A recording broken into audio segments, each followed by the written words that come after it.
Olá, hoje temos aqui mais um Papo com a Liga, com duas convidadas super especial, que é a Mônica Milbert e a Margarete Copertino. É um prazer estar aqui hoje com vocês. E antes da gente começar a nossa conversa sobre a relação entre o oceano e as mudanças climáticas, eu gostaria de pedir para que vocês se apresentassem. Margarete, você pode se apresentar? Sim. Bom, Margarete Copertino, eu sou bióloga de formação, tenho mestrado em ecologia, doutorado em ecologia marinha, trabalho no Instituto de Oceanografia da Universidade Federal do Rio Grande, né, FURG, e minha especialidade é mais com plantas aquáticas e plantas marinhas, né, particularmente com produção primária, macroalgas, o que a gente chama de gramas marinhas, mas eu me julgo mais como uma ecóloga, né, dos ambientes costeiros marinhos, tenho um interesse mais diversificado e nas interrelações, né, entre os organismos e as questões abióticas e de mudanças climáticas, né, de cerca de um pouco mais de 10 anos para cá, eu tenho um maior interesse nas questões de mudanças climáticas e questões interdisciplinares. Então, embora eu tenha uma formação básica bem forte na área de ecologia dos produtores primários, né, marinhos e ecologia bentônica, eu tenho um interesse mais, uma atuação mais diversificada. Muito legal. E você, Mônica? Bom, na verdade, meu nome é Mônica Milbert e eu sou carioca, nasci no Rio de Janeiro, uma cidade realmente maravilhosa, né? Eu venho de uma família que tem como o mar e os oceanos, de uma maneira geral, como linha mestre, né? Que direcionou de uma maneira quase imperceptível a vida e o destino da gente. Desde cedo eu tive contato com o mar, não por ser diferente, acabei escolhendo a oceanografia como carreira, e isso acabou definindo um pouco quem eu sou, né? Eu sou especialista em ecofisiologia de mamíferos aquáticos e, claro, isso significa que eu estudo baleia, golfinho, lontra, peixe-boi e, claro, principalmente os pinípedes, que são uma das minhas paixões, né? Eu tive a sorte de conviver com esses organismos desde a graduação, no mestrado, doutorado e pós-doutorado, onde eu fui estudar elefantes marinhos na Antártica e na Patagônia. Eu acabei participando de iniciativas assim muito legais sobre estudos de ecossistemas marinhos, oceano austral, me embrenhei na observação dos oceanos e mudanças climáticas, né? Esses assuntos, de uma certa forma, eles expandiram meus horizontes e começaram a criar inquietudes, né? E, nesse sentido, a pandemia e o aquecimento global têm me dado bastante o que pensar, porque eles são exemplos de uma problemática que atinge o planeta como um todo, e a solução desses problemas requer uma mudança de comportamento, e isso esbarra num comportamento egoísta de alto benefício, que eu tenho visto com uma certa frequência, né? Onde a verdade individual acaba se sobrepondo sobre a verdade maior, assim, para todos. Eu atualmente sou afiliada ao IMAR da Unifesp, da Baixada Santista, mas tenho relações, assim, com outras instituições na área da oceanografia e observação de oceanos. Muito legal. Já que a Mônica falou que é carioca, vou dizer, eu sou capixaba. Uma participação com o mar também, desde criança. Eu tinha certeza que eu ia apertar uns botões. Legal, então aproveito, pego daí e falo que eu sou uma... desde que nasceu, né? Exatamente. Então temos um papo com a Liga totalmente com representantes do Sudeste, porque eu sou paulistana, do interior de São Paulo, mas mesmo assim sempre tive, desde a minha infância, um contato muito próximo com o mar. Sou bióloga também, e hoje sou professora no Instituto do Mar, onde a Mônica está hoje. Acabei de tomar posse, estou super feliz com esses novos desafios. E a minha pesquisa sempre foi muito voltada para a interface entre a ciência e a política, mas principalmente olhando as políticas públicas. Como que a gente pode ter políticas públicas melhores para que elas, de fato, reflitam as necessidades do meio ambiente? Às vezes, a gente tem políticas que são muito desconectadas da necessidade que a gente tem no meio ambiente, né? Então, esse é o meu principal interesse de pesquisa. E eu sempre, acho que mais recentemente, né, um pouco durante o meu doutorado, eu tive contato sobre essa relação oceano e clima. Nunca tinha estudado nada relacionado aos aspectos físicos, oceanográficos das mudanças climáticas, e nem do oceano, porque não sou oceanógrafa, nunca tive essa formação mais física, biológica, né, química, mas ficava curiosa do ponto de vista das políticas públicas. E eu lia e conversava com outros profissionais e falava, gente, mas a relação é muito clara, por que as políticas não refletem a importância de incluir as questões do oceano no clima? E olhava o protocolo de Quioto, todos os documentos desde a década de 90, e isso não se via refletido. Eu acho que mais recentemente isso passou a refletir um pouco mais as discussões internacionais, então daí que veio o meu interesse em puxar essa conversa com vocês. Eu sempre ficava me perguntando por que a gente não tem uma presença, né, de oceano tão forte nas COPs, na Convenção do Clima, nos protocolos, né? Eu acho que essa presença tem aumentado, né? Eu quero ouvir um pouco de vocês sobre isso. Acho que o relatório do IPCC sobre o oceano ajudou muito nesse sentido, né, a trazer conhecimento. A sociedade está mais bem informada, a ciência, a academia está produzindo mais conhecimento. Eu acho que tudo isso tem contribuído, né? Mas eu acho que a COP26 é um momento oportuno para a gente fazer essa conversa. Então, queria ouvir um pouquinho de vocês, a opinião de vocês sobre isso. Qual é a importância do oceano para o clima? O que falta para a gente, de fato, incluir a importância do oceano nas negociações climáticas, né? Eu vi que, recentemente, até foi o que motivou a nossa conversa de hoje, vocês publicaram um artigo com vários pesquisadores e pesquisadoras no jornal Frontiers, em Marine Science, que fala justamente sobre a questão do oceano, as mudanças climáticas, né, e quais são as lacunas e oportunidades para a gente incluir, né, para a gente fazer essa discussão. Então, queria ouvir um pouquinho de vocês. O que vocês acharam da COP26? Estão otimistas ou pessimistas? Marga, quer começar?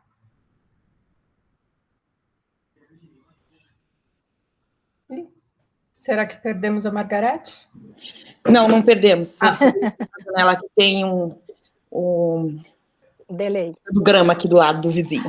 Meu Deus. Já um bocado de barulho. Não, eu acho que foi crescendo. Eu, na verdade, a primeira COP que eu participei foi a de Bonn, né, na COP 23, se eu não me engano, e lá já participei de um dia que foi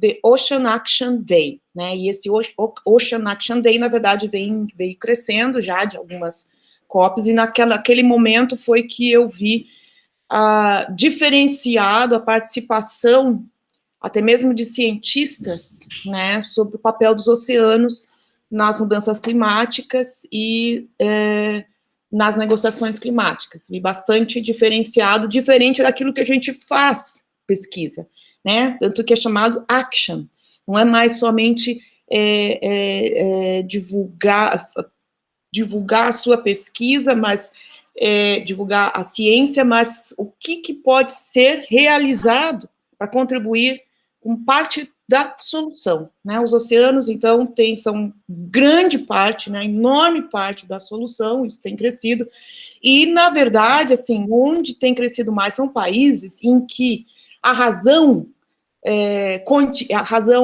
terra, mar, né, é menor, ou seja, a razão de litoral, né, de área, território marinho, para área continental, ela é maior, mais importante em termos até de social e econômico. Então, a gente vê isso muito, por exemplo, né, o maior exemplo são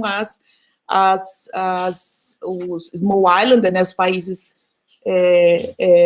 pouco desenvolvidos ou em desenvolvimento das ilhas, de ilhas, né, ou litorais, onde, por exemplo, na costa do Chile, né, alguns países em que a razão dessa território marinho para costeiro e a utilização dos recursos, a importância econômica, social e cultural é maior. Então, a gente tem visto, nesses países, eles estão clamando por isso, né? São os países que, na verdade, em termos de impactos de mudança climática nos oceanos, são os que mais sofrerão, né? Diretamente, né? Todo mundo já está bem a par disso. E como, por exemplo, o Brasil, né, a gente tem essa costa super longa, um mar territorial enorme, comparado até com, por exemplo, né, a chamada Amazônia Azul, comparado com a Amazônia, mas ainda, por incrível que pareça, né, um paradoxo, a gente não tem o país como um todo não tem valorizado, ou oceanos ainda não estão na conta, né, ou visados em termos de planos de mudanças relacionados com adaptação e mitigação de mudanças climáticas, né, assim como, né, como mostrou, né, o artigo liderado pela Mônica, né, oceanos estão pouco naqueles documentos national, as contribuições nacionalmente determinadas, né, que fazem parte importante para o Acordo de Paris. Então, isso ainda, embora isso tenha crescido, né, internacionalmente, a gente tem advocado, a gente tem gritado praticamente, na prática, ainda estamos devagar, por incrível que pareça. Né, eu falo do Brasil, mas quando eu converso com outros colegas, né, de outros países que a gente pensa, países desenvolvidos, que a gente pensa que isso está avançado, conversando com colegas da Inglaterra, né, lá da Escócia, na Noruega, a gente acha que está avançado, eles também reclamam, né, similarmente, né, das mesmas, né, de questões similares, né, claro que cada um tem a natureza, né, da relatividade ali, né, dos problemas, mas ainda, por incrível que pareça, mesmo o oceano estando presente, né, na COP26, em termos de ações práticas, né? Na prática, ainda estamos correndo atrás, né? Ainda é necessário, por isso que ainda temos essa necessidade de estar divulgando, publicando tais artigos como esse, né? Liderado pela Mônica e muitos outros, porque ainda é necessário gritar, né? Sobre o papel dos oceanos na mitigação e importância de adaptação das áreas costeiras, né, e o papel dos oceanos para o controle do clima. Então, a gente ainda está correndo atrás. Muito legal. Mônica, o que esse artigo liderado por você trouxe para contribuir com essa discussão? Ai, Leandra, se tu não te incomodas, na verdade, antes da gente chegar no artigo propriamente dito, que acho que foi um trabalho muito legal que a gente fez, um exercício que tirou a nós todos da nossa zona de conforto, eu queria talvez complementar o que a Margarete comentou com relação ao que a gente achou da COP, né? Porque eu tenho a necessidade de ver o copo meio cheio. Então, se eu tivesse que dizer se eu sou pessimista ou otimista, eu preciso ser otimista, né? Mas, na verdade, quando a gente vê a questão toda das reduções das emissões de gases de efeito estufa e recuperação do clima, elas são medidas que são muito importantes e a gente precisa evitar a deterioração irreversível dos ecossistemas e dos oceanos, né, que regulam o clima no planeta e estão, como a Margarete mencionou, associados a perdas de benefícios sociais. E aí isso volta, em parte, para o que tu inicialmente comentasse, de uma dissociação entre ciências sociais, ciências físicas e biologia, que é uma tendência que a gente vê mais e mais nesses fora internacionais, né? Mas, por outro lado, se a gente olha o histórico do IPCC, que hoje em dia é considerada uma das maiores autoridades em mudança climática, o histórico mostra que todos os relatórios, né, esses ARs, desde o AR1 até o AR6 que acabou de está sendo lançado, eles têm um processo de responder a perguntas que os tomadores de decisão precisam. Mas a gente vê, na verdade, que para a gente conseguir proteger efetivamente os oceanos e o papel dele no planeta, a gente tem que começar a integrar. E ao longo dessa COP, eu sigo vendo uma dissociação entre pontos de vista e discursos, que, consequentemente, demonstram uma falta, que promovem uma falta de engajamento, porque as coisas não estão muito conectadas. E eu acredito que, como cientistas, a gente tem um pouco de culpa nisso, e a gente precisa fazer a meia-culpa de tentar tornar o nosso conhecimento mais acessível. Eu vou dar um exemplo rápido aqui, assim, eu tive olhando, a gente está envolvido com um projeto de avaliação de ecossistemas antárticos, e o líder desse projeto, ele, quando perguntado o que é importante com relação ao clima, ele diz assim: a gente precisa proteger os ecossistemas do Oceano Austral, que é uma tarefa global. O esforço que foi feito pelo projeto de pesquisa mostra que a região antártica só pode ser salvaguardada se houver uma vontade global e coletiva de conservá-la. E sem a manutenção dos níveis de aquecimento global abaixo de 2 graus centígrados, os ecossistemas, principalmente os ecossistemas polares, estão sob grande risco. Daí, eu, procurando novos depoimentos na COP, eu li que a Sônia Guajajara, que é a chefe da articulação dos povos indígenas do Brasil, que eu considero que fizeram uma participação fantástica na COP, ela diz assim: se não houver proteção de territórios e direitos indígenas, também não haverá solução para a crise climática, porque os indígenas são parte da solução. A gente precisa salvar nossos territórios urgentemente para proteger a vida dos povos indígenas e o futuro do planeta. Aí, quando eu olho, são duas perspectivas distintas, mas muito complementares, né, que precisam estar mais integradas para a ação climática ser realmente efetiva. A gente está completamente interligado, da Antártica à Amazônia.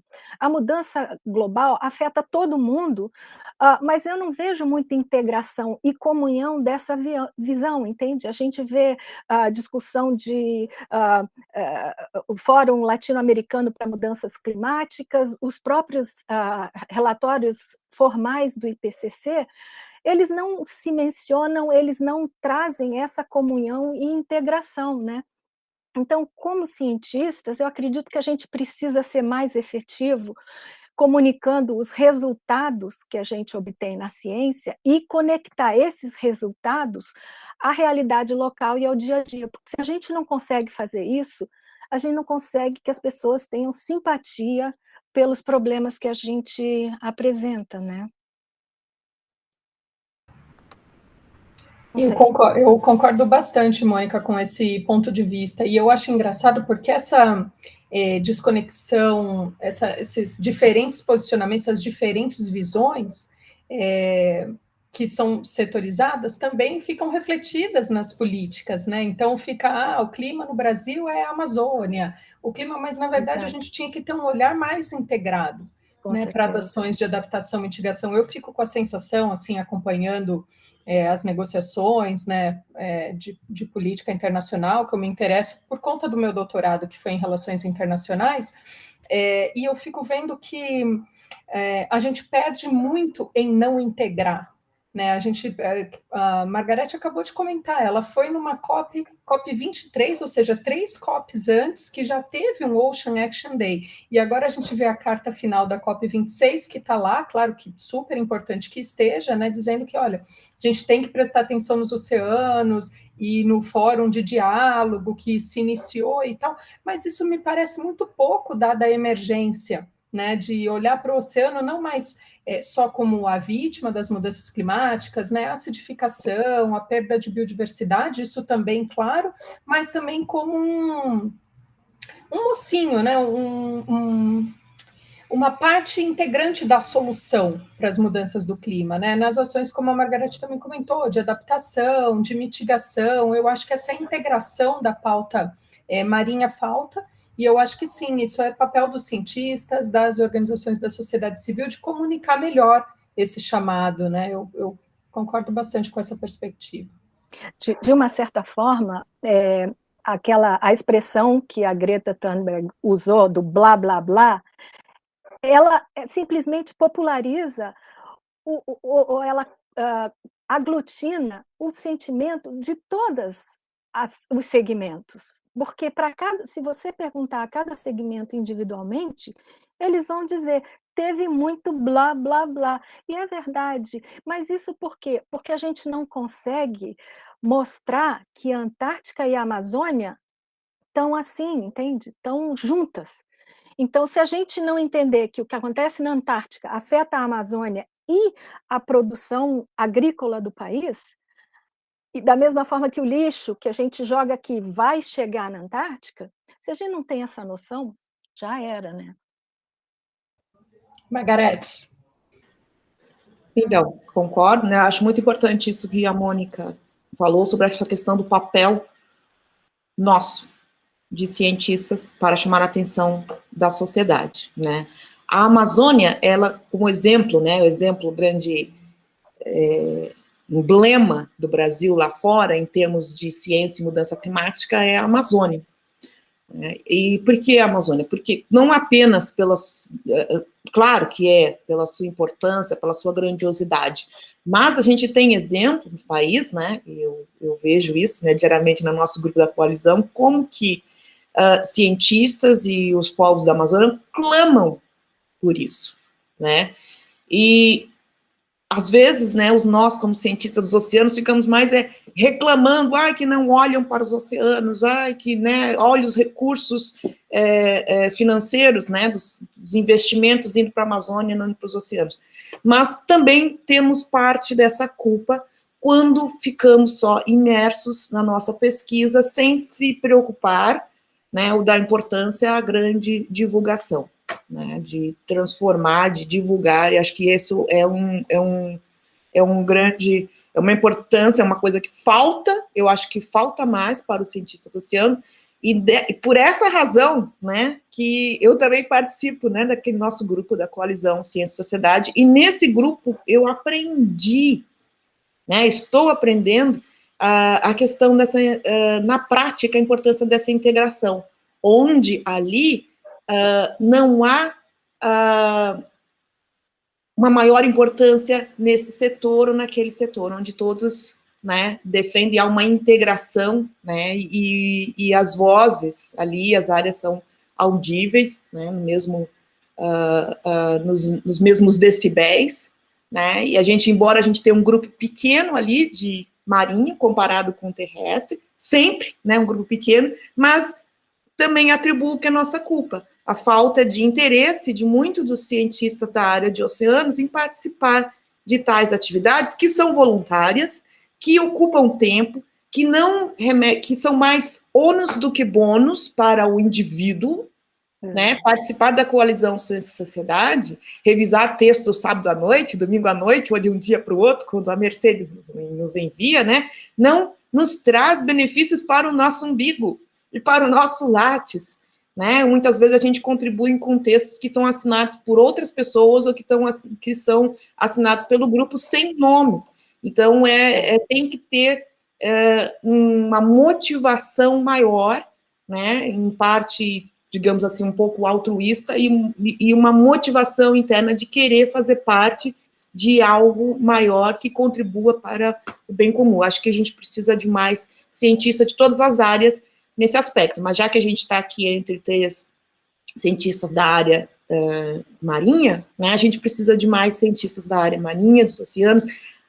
Liga das Mulheres, né, para o Oceano é um exemplo fantástico, né, disso, então essa aproximação com a sociedade, né, assim como esse programa de hoje, assim como todas as atividades que vocês fazem. Então, a gente precisa de mais ações, grupos que se remetam a ações, né, e eu vejo muito dentro, infelizmente, eu vejo muito ainda dentro dos grupos que eu participo, né, não estou julgando, dizendo que é errado, né, mas dentro dos grupos que eu participo ainda um interesse, uma discussão muito grande, ou vem à tona a discussão quando se remete a investimentos, né, recursos. Óbvio, todo mundo precisa de recursos, depende de recursos para fazer ciência, mas eu vejo que cientistas, né, na área marinha, muito dentro desses grupos que eu participo, acabam levantando muito as vozes quando se trata de cortes de recursos, né, e levantam menos, ou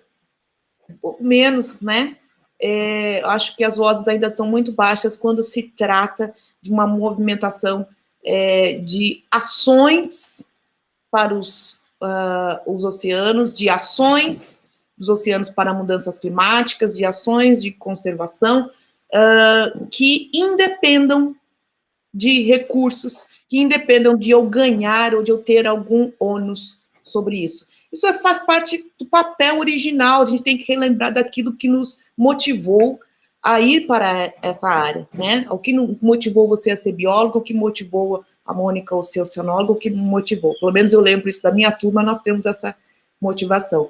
E, obviamente, que seguindo carreiras profissionais, nós dependemos de recursos. Dentro da universidade, eu digo assim, que pesquisadores são investidores, né? Porque a gente precisa estar correndo atrás sempre do dinheiro e de recursos para as pesquisas. Então, não basta entrar numa universidade e você tem, né? Você tem o seu salário garantido para dar aula, para isso, mas você não tem dinheiro garantido para os recursos para pesquisa. Você tem que estar sempre correndo atrás. Então, nós somos sempre, na verdade, empresários e investidores disso. Mas a gente não pode esquecer, né, da finalidade inicial. A gente tem que lembrar desse básico. Não, com certeza. A Liga das Mulheres pelo Oceano, ela nasceu justamente dessa motivação, de conseguir comunicar a importância do oceano nos seus diferentes papéis, ambiental, social, econômico, numa linguagem mais simples. A gente sentia muita falta disso, né? Eu acho que a Coalizão Ciência e Sociedade tem feito um papel importantíssimo, e eu acho que o que vem de recompensa para nós, para além do ônus, né, de revisão de texto no final de semana, vem a recompensa da gente ter a intensa troca e reflexão, né? Às vezes alguém traz um ponto e fala, nossa, olha, tinha lido no jornal, não tinha pensado por aí. Então a gente está em processo intenso de refletir sobre os assuntos, né? E eu acho que isso é uma recompensa, né? Eu acho que eu fico pensando que essas síntese de conhecimento, como a Plataforma Brasileira de Biodiversidade e Serviços Ecossistêmicos, que está produzindo agora o diagnóstico costeiro e marinho, é uma forma, né, de você levar o conhecimento para a tomada de decisão, artigos de opinião em jornal e revista, fazem parte dessa transformação que é necessária, né? Então, eu acho que isso é fundamental. Eu acho que esse artigo que vocês lançaram aí, bem no tempo da COP, né, na data da COP, também tem esse papel, né? Ainda mais se a gente conseguir levá-lo para a sociedade, né? Mônica. Ai, obrigada. Na verdade, o que eu ia comentar é que, com relação ao que a Margarete falou, dessa competição desleal que a gente tem na ciência por recurso, que faz com que que promova um individualismo muito grande, quase que aquela filosofia horrível do Gerson de levar vantagem em tudo, de que faz com que coordenadores de grandes projetos exijam ser autores em todos os trabalhos. Assim, é claro, tem uma discussão filosófica por trás disso. Mas eu acredito que essa questão dos recursos é muito, muito premente. E a falta de recurso não é só com relação ao financiamento individual, mas a falta de recurso e financiamento a largo prazo, ela tem sido uma constante em todas as áreas da ciência. Mas o tomador de decisão e o governo, eles demandam respostas e projeções em escalas decadais ou mesmo de séculos que são incompatíveis com o aporte de recurso que é dado para a ciência, né? Então, assim, tem essa inconsistência na própria política de financiamento. E aí é interessante ver que em todos os projetos que eu tenho estado envolvida, a gente chega a essa conclusão muito facilmente. Esse artigo, né, que a gente publicou sobre as lacunas de conhecimento e a urgência de traduzir ciência em ação, no que ele diz, como em todos os outros projetos, que com relação ao financiamento e promoção de políticas públicas locais, a gente precisa deixar de ser invisível aos olhos do mundo. Tem uma alta desigualdade e baixo crescimento econômico na América Latina, e isso dificulta a compreensão, a integração e envolvimento da mitigação dos efeitos do clima. E isso acaba perpetuando uma heterogeneidade regional, né, que prejudica as ações de uma maneira geral. As metas e objetivos específicos das estratégias de mudança climática, assim, no mundo todo, elas são refletidas, ou elas refletem uma agenda global que muitas vezes é separada da vulnerabilidade e dos contextos nacionais e regionais. E acabam favorecendo ações e respostas atrasadas ou mesmo inadequadas quando aplicadas a essas regiões ou localmente, né? O envolvimento da América Latina na ação climática depende muito da gente ter uma capacidade institucional nacional específica, desenvolvendo e conscientizando o público de uma maneira geral e uma perspectiva mais diversa, com vários conhecimentos, né? Agregando cultura local, idioma e uma participação mais ampla das comunidades, que são os multiplicadores dessas ações, né? Entretanto, apesar das limitações que a gente tem políticas e econômicas na América Latina, a gente precisa ser integrado não só de uma perspectiva comercial, como provedora de bem e serviço, mas também abraçar as realidades e os conhecimentos que a gente tem, incorporando esses conhecimentos nas avaliações globais e adaptar as descobertas ou os resultados globais à nossa realidade, né? Nesse trabalho, a gente defende que a adoção de conclusões do relatório, esse específico do oceano e criosfera em clima e mudança, essas políticas, elas têm que ser aprimoradas pelo desenvolvimento sustentável de capacidade de pesquisa regional e garantia de monitoramento e observações de longo prazo de variáveis climáticas, o que volta ao que a gente falou sobre o financiamento e financiamento de largo prazo compatível com as respostas e projeções que são pedidas, né? Esse ponto é bem importante, essa conexão mesmo, é um ciclo, né, do financiamento, até porque a gente peca muito aqui no Brasil, acredito que em muitos países da América Latina, pela ausência de sequência de dados, né, de um monitoramento contínuo, né, eu acho que isso é uma lacuna que vocês apontam também ali no artigo de vocês, que vale para a relação oceano-clima, vale para a pesca também, vale para muitas áreas, né, de monitoramento no Brasil, e que se a gente tivesse essas informações, a gente conseguiria subsidiar melhor as políticas públicas, né, se tivesse a oportunidade.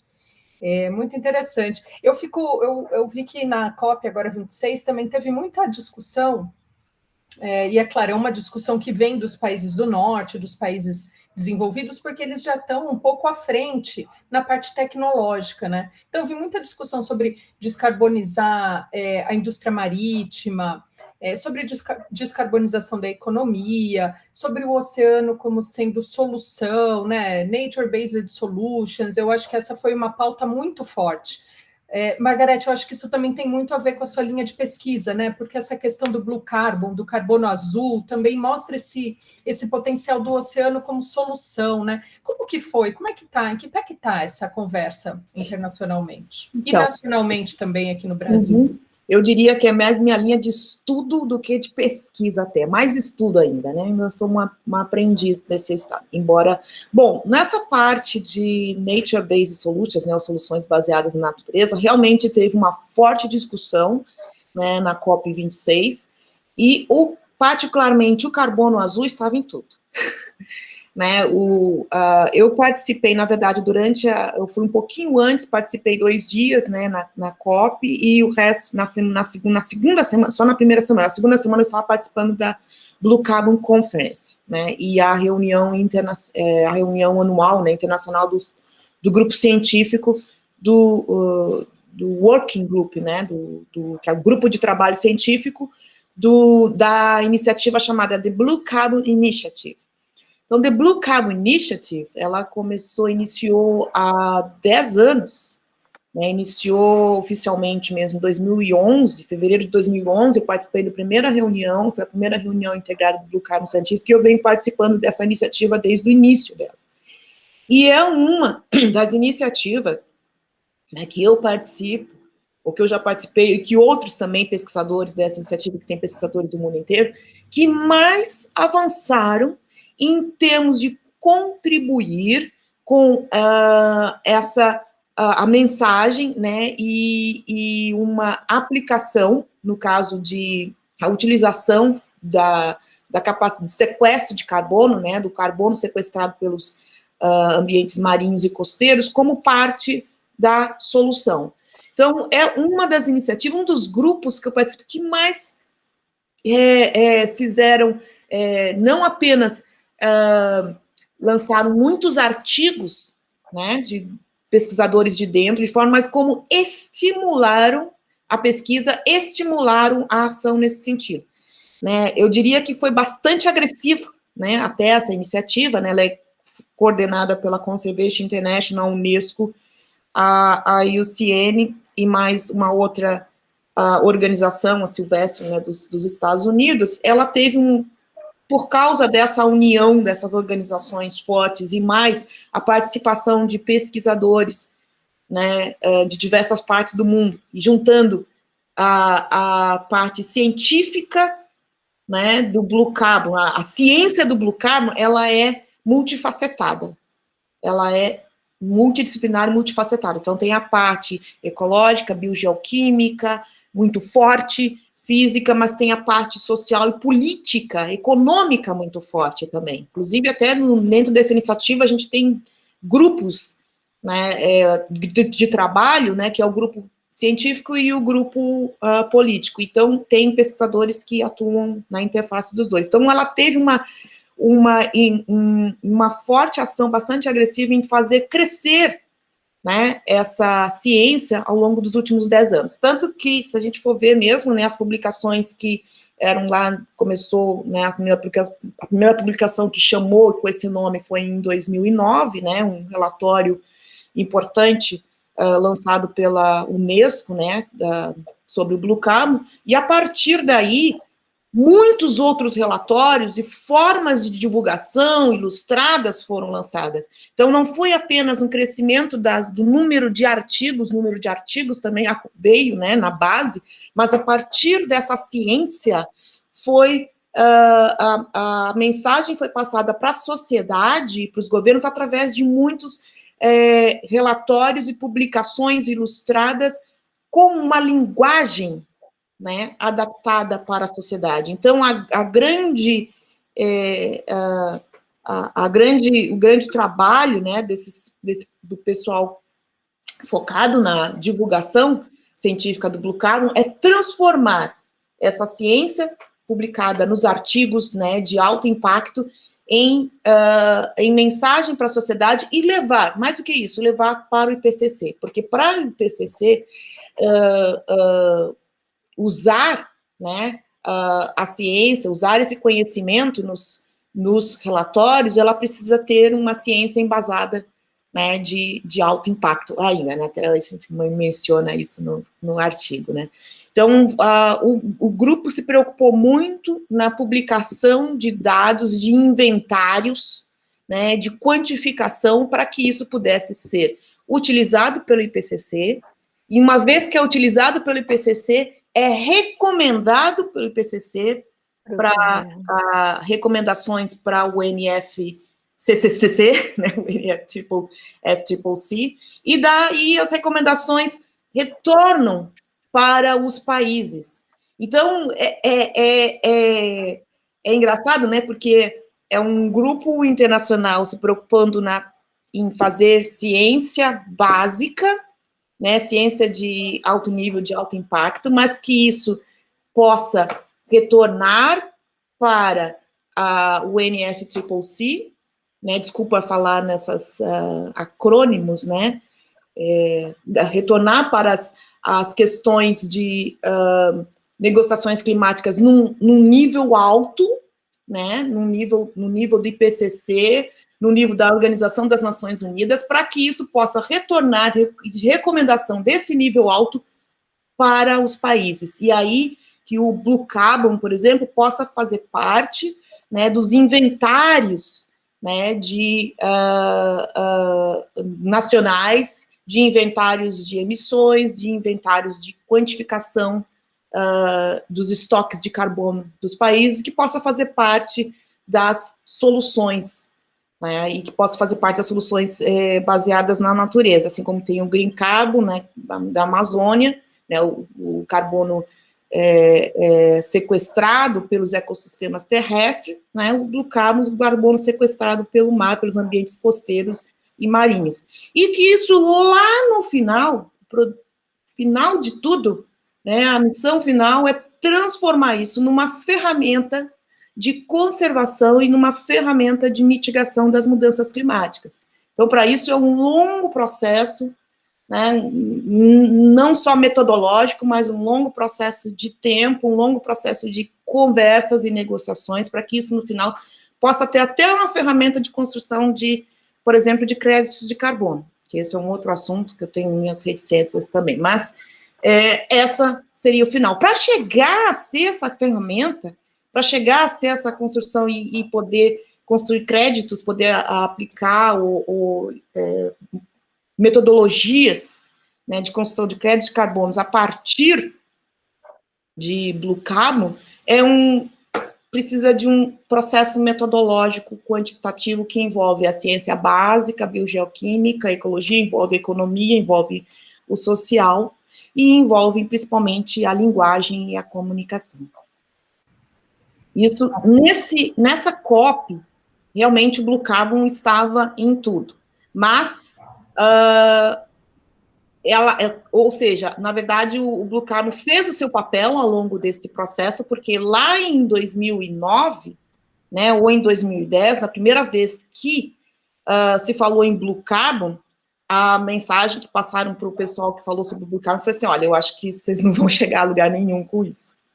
Isso foi há 10 anos. E hoje Blue Carbon estava em tudo, promulgado, né, promovido por diversas organizações, diversas organizações não governamentais, organizações civis, pela ciência, ela transbordava, né, e passava por todos os poros. Mas, né, como a Mônica, né, lembrou aqui, eu também gostaria de ressaltar, né, a gente tem que tomar cuidado, né, que com o blá blá blá que a Greta, né, ressaltou, e eu concordo, né, a gente tem que tomar cuidado com o que se fala também, que se falou muito nessa COP, que é a lavagem verde, né, o greenwash, a maquiagem verde. Então, porque com isso, como o Blue Carbon avançou, existem também, né, movimentos ou mensagens um pouco, digamos assim, distorcidas ou também algumas compreensões equivocadas sobre isso, né? Então, a gente tem que tomar cuidado. O Blue Carbon, ele é parte da solução, ele não é toda a solução, né? Assim como Blue Carbon junto com o Green Carbon, digamos assim, que as soluções baseadas na natureza, sequestro de carbono pelos ambientes naturais, tanto pelas florestas como pelos ambientes costeiros e marinhos, ele representaria, se a gente investisse, né, nessa conservação e restauração desses ambientes, isso representaria até 2050 25% da redução das emissões requeridas. É bastante, né? O Blue Carbon responderia aproximadamente com até 5%, né? Parece pouco, não, mas é um bocado. Em alguns países, esse percentual é maior. Mas a gente tem todos os benefícios, né, que o pessoal chama de co-benefícios, e eu chamaria de que são, não é co, é tão importante quanto o sequestro de carbono, todo o serviço, né, os serviços ecossistêmicos associados a esses ambientes. Então, não é apenas o sequestro de carbono, mas é a adaptação à mudança climática em termos de proteção costeira, né, a conservação dos recursos e que respinga direto, principalmente nas comunidades tradicionais que vivem desse recurso. Então, a gente tem como benefício o sequestro de carbono, como benefício da conservação e restauração desses ambientes, né, a gente não vai ter somente o sequestro de carbono e mitigação das mudanças climáticas, mas a gente vai ter uma melhoria de todo o ambiente, de tudo, até mesmo de recursos pesqueiros, né, de proteção da costa, de qualidade, né, ambiental das nossas águas, né, uma série de consequências de benefícios que provêm da conservação e recuperação, restauração desses ambientes. Super interessante, né? Uma maratona longa com obstáculos, né? Para a produção de conhecimento, o acúmulo, né? E até para que, possivelmente no futuro, né? Resguardando as precauções, né? Evitando que esses mecanismos possam exacerbar vulnerabilidades ou promover desigualdade, né? Mas eu acho que com todas as precauções, talvez no futuro a gente possa ver essa questão dos manguezais, né? Das proteções costeiras como uma NDC, né, que a gente comentou no início, que a parte costeira, marinha, não entrou como compromissos nacionais, né, nos países. Talvez essa maratona longa com obstáculos nos leve a ter uma NDC que garanta essa proteção costeira. Aproveitar que você falou isso, né, existe um manual, né, um protocolo, um manual ilustrado, bonito, não tem em português, tem em espanhol, né, inglês, espanhol, existem algumas línguas, talvez a gente faça seja passado para o português também, de um manual de métodos para os países que têm intenção de integrar o Blue Carbon nas NDCs. Né? Então, existe a metodologia, né? A gente precisa da motivação e das vontades, né, dos governos, e para ter essa vontade do governo, a gente precisa de uma sociedade mais informada, né, do empresariado mais informado e com vontade de transformar nessas, porque a gente tem pouco tempo. A gente está em cima do laço. Né? Em termos de avanço, né, como você mencionou essa questão da COP, né, a comparação das COPs. O carbon estava em tudo, a ação dos oceanos estava em tudo, mas lá na COP de 23, né, as empresas que ofereciam, que mostravam tecnologias e processos de descarbonização, eu fiquei impressionada, porque como foi a primeira COP que eu participei, eu fiquei impressionada como que a gente tem solução para... Já existem a solução, né? A solução para tudo. A diferença da COP que eu participei em 23 e essa foi gritante em termos de que nessa COP, né, por causa da pandemia, né, e tudo mais, os países, muitos países, né, delegados dos países pobres, né, e não participaram. Né? Então, a gente teve uma participação muito menor, né, dos países, por exemplo, da África, né, alguns países da Ásia, até colegas, né, da América Central, né, que não foram também na Blue Carbon Conference, teve uma participação muito menor. Então, com isso, houve uma desigualdade nesse aspecto. E o outro aspecto que me chamou a atenção, né, que chamou a atenção de todo mundo, foi que lá em Glasgow, há uma separação muito grande entre a zona, que é chamada Blue Zone, e a Green Zone. A Blue Zone é onde ficavam todas as negociações, né, e o que a gente chama de high level, né, o nível alto das negociações. E na Green Zone era aquele onde a sociedade poderia participar, poderia penetrar ali, né, entrar, né, e haviam exibições, né, ocorreram alguns eventos na Green Zone, mas muito pequeno, muito menor, o espaço físico menor, número de eventos menor, comparado com outras COPs, né, comparado com, por exemplo, com o que ocorreu em Bonn, onde a parte em que a sociedade civil e a ciência participou era um espaço físico muito grande, né, e com uma participação da sociedade muito mais intensa. Dessa vez foi muito separado, né? Tanto que uma zona era lá depois do rio, até um rio, né, separando isso. E isso dificultou a participação da sociedade, tanto que foi marcada pela participação da sociedade nos movimentos de rua. Isso sim, isso foi bastante grande, né? Toda essa movimentação e as manifestações de rua foram muito grandes em Glasgow. Isso foi muito marcado. Isso foi muito importante também, né? Demarcado como isso apareceu, eu lembro que eu estava aqui no Brasil e uma colega falou assim, nossa, como é que está aí? Aqui no Brasil eu só vejo esse movimento de rua, né, sobre a COP. Isso foi marcado, isso foi o que diferenciou essa COP. E acho que isso é um aspecto positivo que levou a sociedade para a rua, chamando a atenção, né, para que governos e empresários ficarem alertas. E acho que vou parar um pouquinho aqui para a gente continuar como um triálogo, né, senão fica só eu falando. Mônica. Eu, na verdade, queria retomar um pouquinho o que a Margarete começou falando, que é a questão das apresentações e da postulação de soluções e, vamos dizer, a desigualdade que isso pode trazer em relação às soluções quando a gente leva em conta as nossas possibilidades.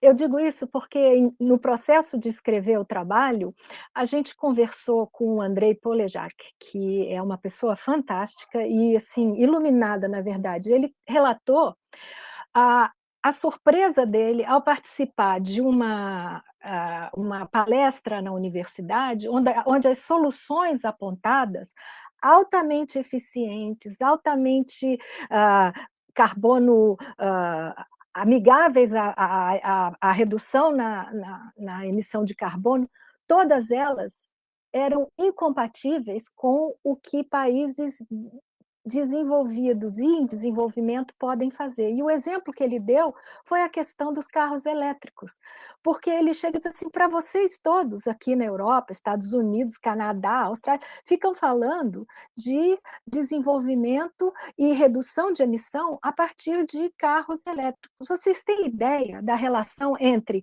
um carro elétrico e o salário mínimo no Brasil? Ou na América Latina? A gente vê o empresariado apostando nessas tecnologias, mas quem é que vai pagar por isso? Né? Então, assim, eu queria, na verdade, voltar a trazer essa questão das desigualdades, porque, de uma certa forma, eu fico me perguntando, é o que tu perguntasse para a gente também, o que a gente precisa fazer daqui para frente? Né?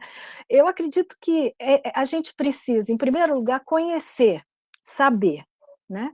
Aí se importar e agir, porque além do clima, tem outros atores e outros fatores que estão afetando o planeta e os oceanos, e todos eles são provocados por nós, né?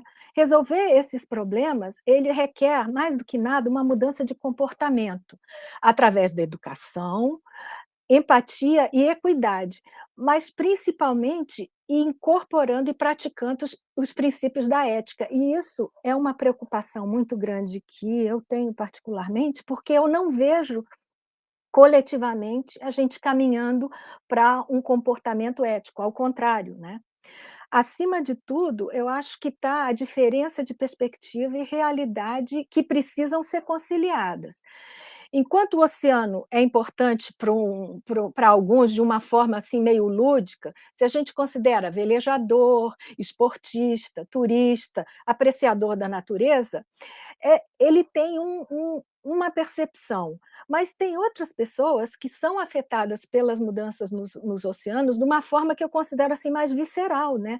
Que são as pessoas que dependem do oceano para a sobrevivência, pescadores, residentes de ilhas e cidades costeiras, comunidades tradicionais que dependem dos oceanos e dos biomas associados para a sua própria sobrevivência, né?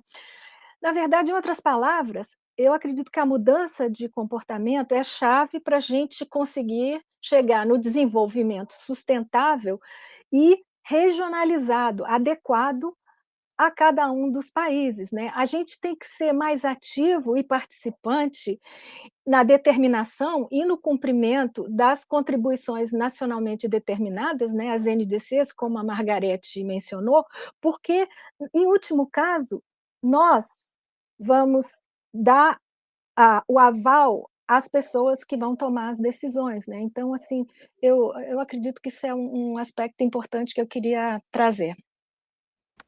Excelente ponto, Mônica. Eu ia falar para a gente, a conversa está ótima, né? Traz vários insights, várias ideias que a gente fica pensando para amadurecer, mas eu ia falar que a gente tem que ir caminhando para o final. Eu ia pedir para vocês colocarem palavras finais, mas depois dessa fala sua, eu até me sinto bem contemplada.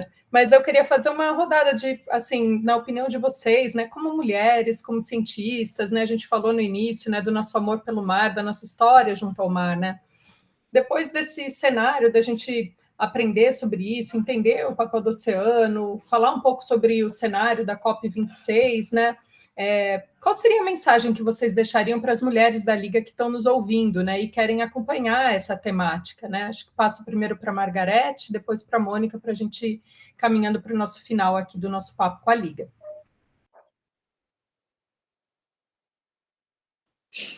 Então, acho que não me preparei para essa mensagem final, mas agora me veio algo, né, na cabeça.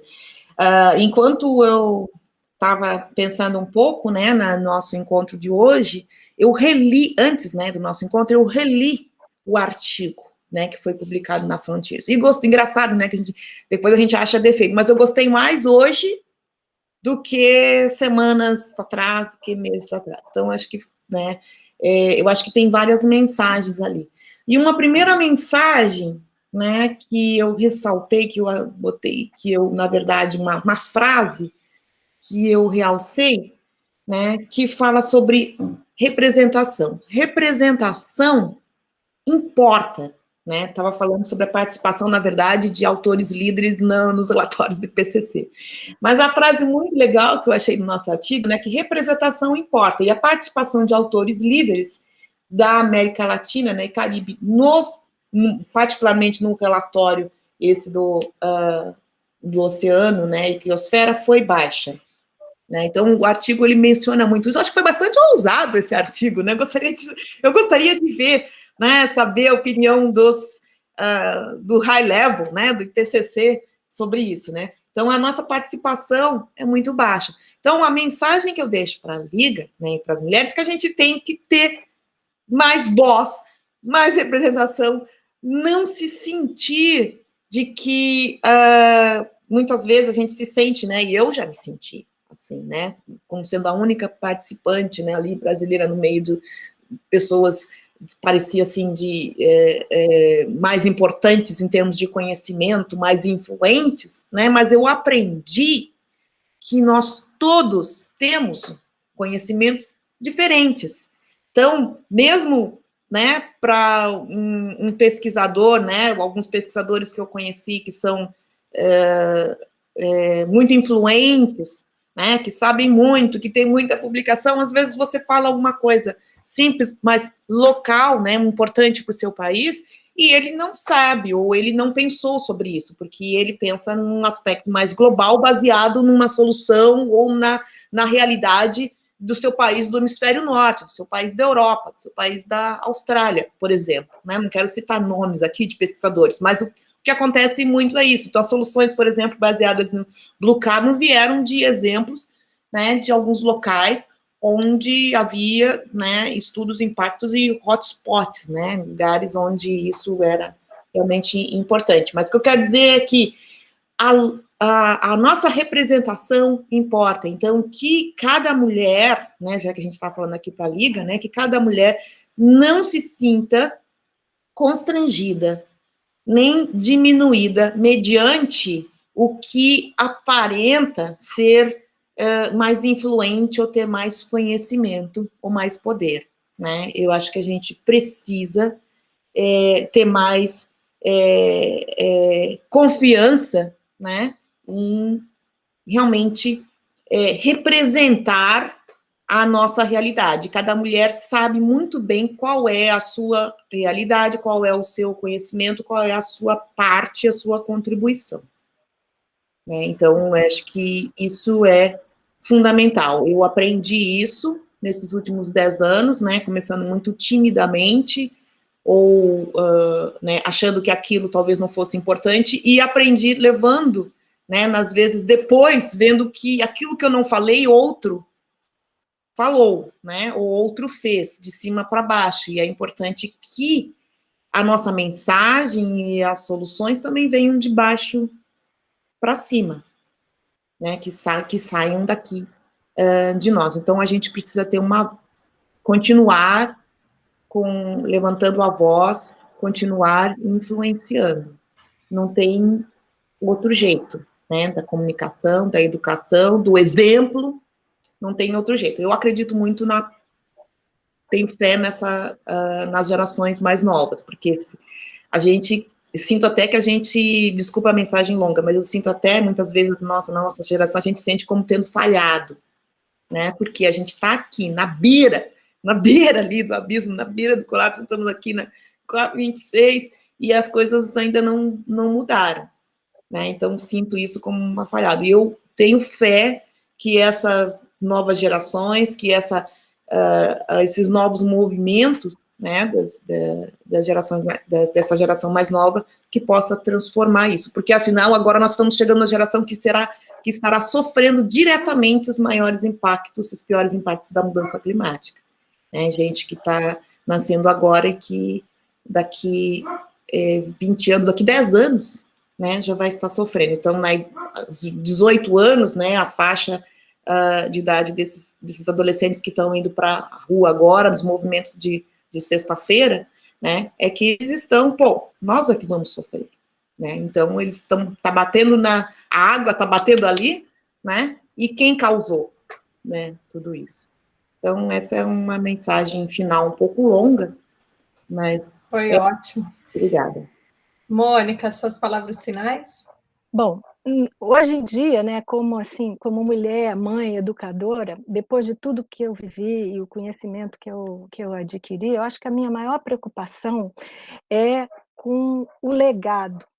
Qual é o mundo que eu vou deixar para as novas gerações, né? Principalmente filhos e netos. Isso, para mim, é fundamental, né? Como é que eu posso contribuir com as experiências que eu tive? Eu acredito que a falta de informação acessível e inclusiva em nível local, ela perpetua heterogeneidade regional e vai minando os esforços para reverter o curso de mudanças climáticas, principalmente na América Latina. A tradução do conhecimento científico para a linguagem local é essencial para que a gente consiga extrair informações que sejam mais pertinentes, principalmente quando elas estão nesses relatórios, nesses levantamentos que são produzidos. E a gente precisa facilitar a interpretação da linguagem, que, no caso específico do IPCC, ela é bem difícil de entender, né? E traduzir isso para o público de uma maneira geral, né? A gente precisa tomar muito cuidado para que a gente, levando em conta a vulnerabilidade social, o baixo crescimento e os grandes contrastes que a gente tem e desigualdades levando a pressões políticas entre o que a gente considera desenvolvido e em desenvolvimento, elas precisam ser incorporadas nisso tudo para fazer parte da solução, né? E se eu tivesse que colocar uma mensagem, eu acho que eu diria assim, o futuro, ele não é um lugar ou um momento para onde a gente está se dirigindo. Na verdade, é alguma coisa que a gente constrói, que a gente cria. A gente tem que garantir um desenvolvimento sustentável com educação, que para mim significa conhecimento, empatia, quando a gente respeita as diferenças, e equidade, que a gente dá chances iguais para todos, né? Assim, a gente consegue se comprometer a criar um mundo um pouco melhor, né?